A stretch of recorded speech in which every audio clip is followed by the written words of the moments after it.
Bonjour à toutes et à tous et bienvenue sur la 22e émission des éditions de Lettres intégrales où je réponds à vos questions. Question de Tina. Quelle est l'origine du mal?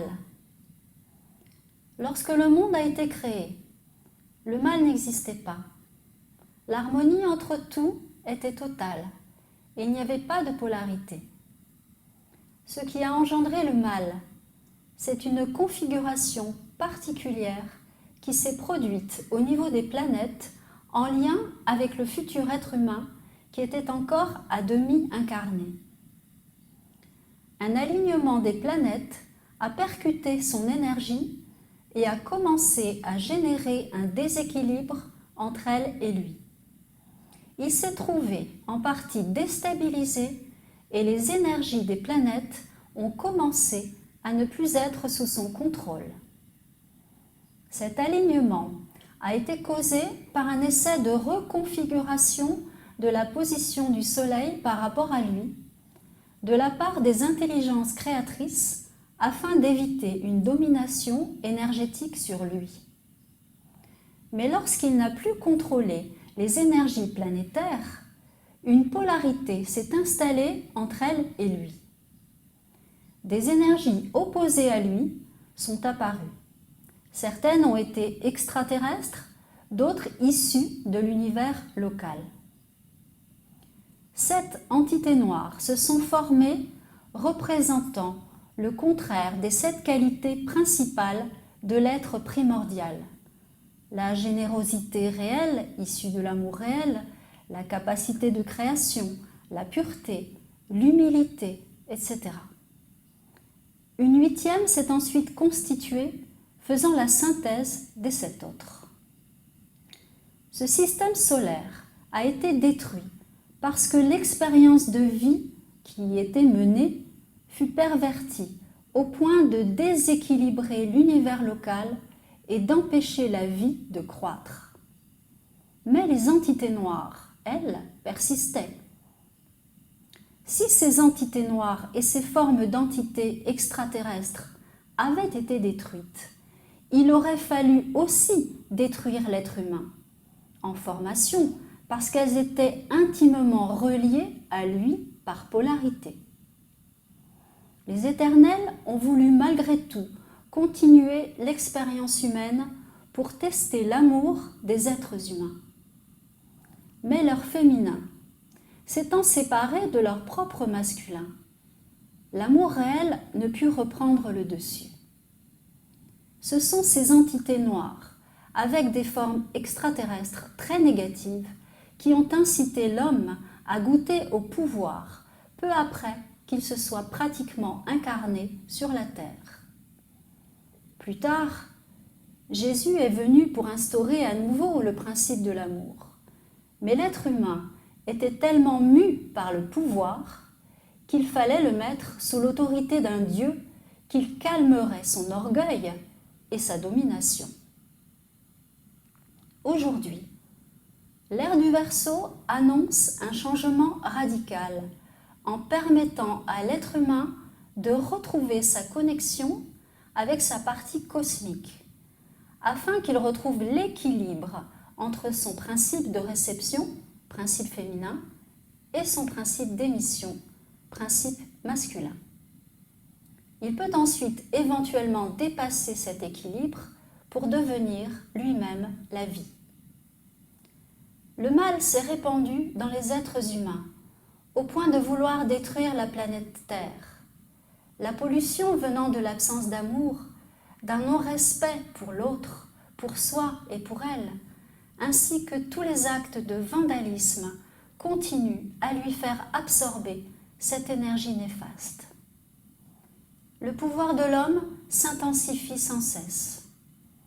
Les êtres humains ont la responsabilité de modifier leur trajectoire en décidant de changer énergétiquement et vibratoirement.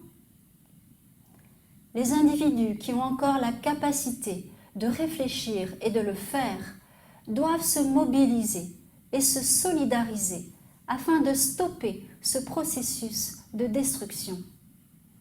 Mais le résultat ne pourra avoir lieu si l'humain ne travaille pas sur sa polarité intérieure. Question de Fiona. J'ai bien écouté votre 20e vidéo où vous répondez à la question « Comment accepter la mort d'une personne ?» Pouvez-vous nous parler de l'âme de la personne décédée? Combien faut-il de temps à cette âme pour ne plus regretter la terre et les personnes qu'elle a côtoyées? Tout dépend de la zone de vie que rejoint l'âme.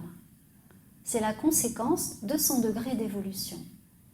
Plus les âmes sont basses et plus elles ont du mal à se libérer de la terre et des personnes qu'elles ont côtoyées. Parce qu'elles ont beaucoup de choses à se reprocher et à réparer dans leur fonctionnement. Vis-à-vis des personnes restées sur la terre, c'est un peu tard.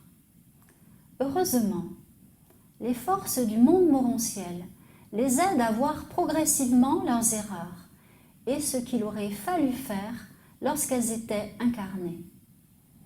Les âmes qui regagnent la zone 1, un corridor éthérique où le monde morontiel, mettent peu de temps pour se libérer de leur incarnation terrestre parce que la lumière de leur zone de vie les immerge d'amour. Le temps ne passe pas de la même façon là-bas et sur la terre. Cela va beaucoup plus vite. Un jour sur la terre correspond environ à 5 minutes dans les 2 premières zones citées. En général, elles mettent 2 jours environ, ce qui correspond à 10 minutes maximum. Dans le monde morontiel, il n'y a pratiquement plus de temps.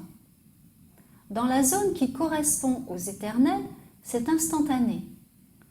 Par contre, dans les zones les plus basses, la sensation du temps se multiplie et 1 an peut être ressenti comme des millénaires. Les âmes qui sont dans un corridor éthérique ou dans le monde morontiel ne perdent pas la mémoire des personnes qu'elles ont côtoyées jusqu'à ce qu'elles se réincarnent. Elles gardent l'amour pour celles qui étaient proches d'elles sans ressentir de manque. Celles qui sont en zone 1 devront s'en détacher progressivement parce qu'elles n'ont pas complètement vaincu la dépendance. Les âmes dans cette zone, et dans les zones au-dessous d'ailleurs, ainsi que dans le monde morontiel, ne peuvent absolument pas agir pour aider les personnes proches restées sur la terre. Celles dans le monde morontiel peuvent aider les humains en général. Les âmes qui regagnent la zone des éternels, le plan ou les 3 zones au-dessus sont dans un bien-être total.